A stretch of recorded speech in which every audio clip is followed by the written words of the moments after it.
Assalamualaikum, salam sejahtera, selamat berhari Minggu. Hari ini kita nak bincangkan tentang macam mana kita nak mula bersenam. Apa kriteria yang kita perlu tahu sebelum kita bersenam.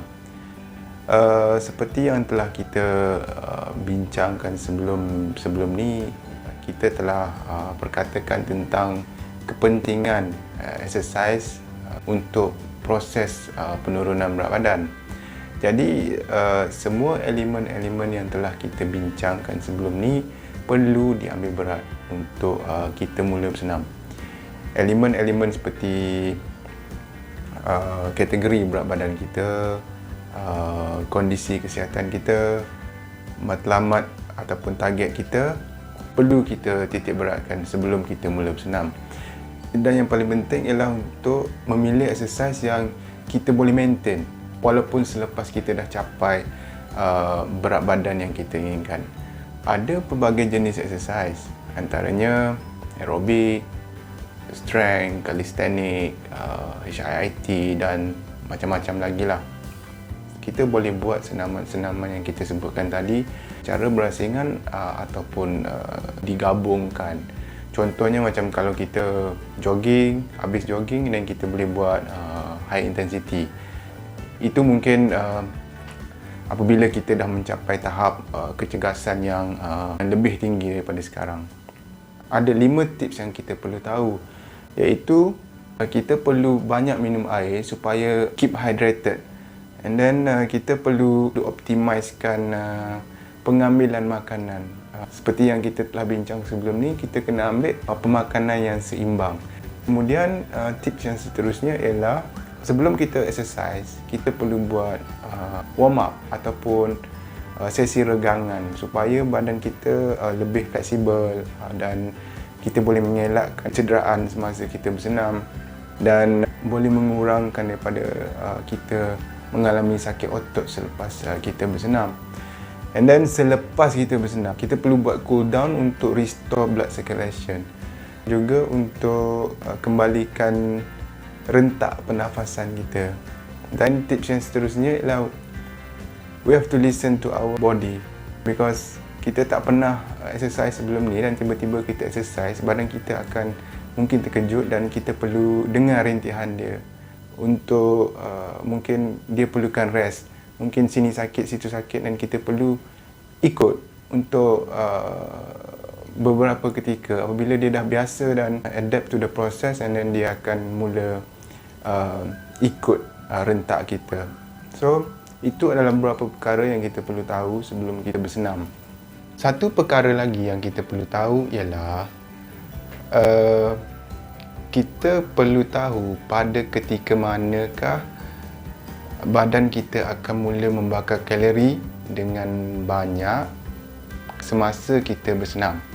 Itu adalah penting supaya senaman kita tadi tidaklah sia-sia. Sebab kita buat senaman tu bermatlamat, jadi kita perlu buat sehingga matlamat kita tercapai. Perkara yang kita perlu tahu ialah pertama sekali kita kena tahu denyut nadi normal kita. Macam mana kita nak kira denyut nadi normal? Kita boleh letak dekat sini dan kita boleh rasa denyutan tu, ataupun kita boleh letak dekat sini dan kita kira untuk 15 saat. Apabila kita dah dapat jawapan dia, kita darab dengan 4 untuk kita dapatkan denyutan per minit. And then kemudian kita perlu tahu berapa denyutan maksimum jantung kita. Formula untuk denyutan maksimum ialah 220 tolak dengan umur kita. Contoh macam saya, 220 tolak dengan 45. So jawapan dia 175 denyutan per minit. Itu adalah denyutan maksimum jantung saya. Kenapa kita perlu tahu denyut nadi normal? Kita perlu tahu denyut nadi normal kerana kita perlu buat exercise lebih daripada denyutan nadi normal kita.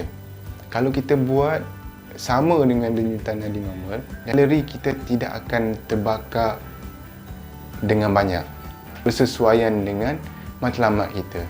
Jadi kenapa kita perlu tahu denyut jantung maksimum pula?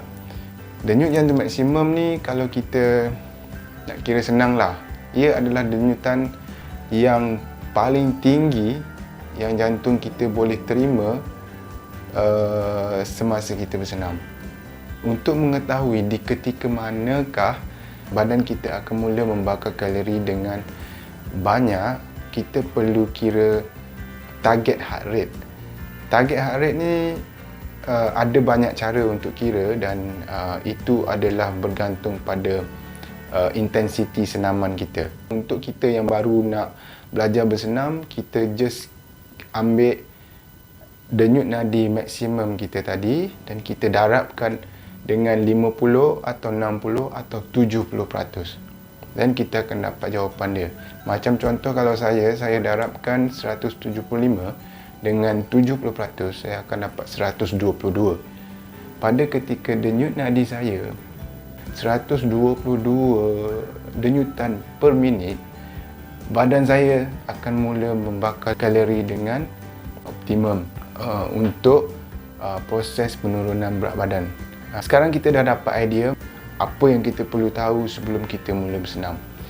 Jadi untuk kesimpulan, sebelum kita mula bersenam, kita perlu pastikan berat badan kita dalam kategori mana. Selepas tu kita pastikan kondisi kesihatan kita.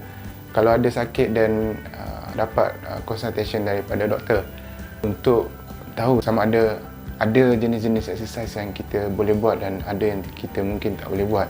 Dan seterusnya ialah kita pastikan pemilihan exercise tu, kita boleh sentiasa buat exercise tu untuk mengekalkan pencapaian kita apabila kita dah capai matlamat kita. Dan ada 5 tips yang kita perlu ikut sebelum kita exercise, iaitu keep hydrated ataupun banyakkan minum air, and then optimizekan pengambilan makanan, iaitu balance diet.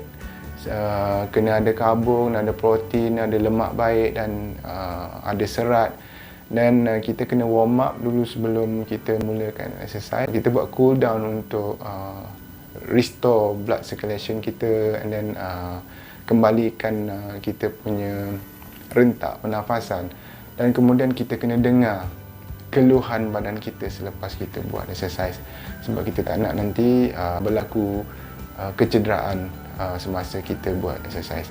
Dan yang seterusnya, kita kena tahu pada ketika manakah badan kita akan mula membakar kalori dengan banyak, iaitu dengan mengetahui target heart rate kita.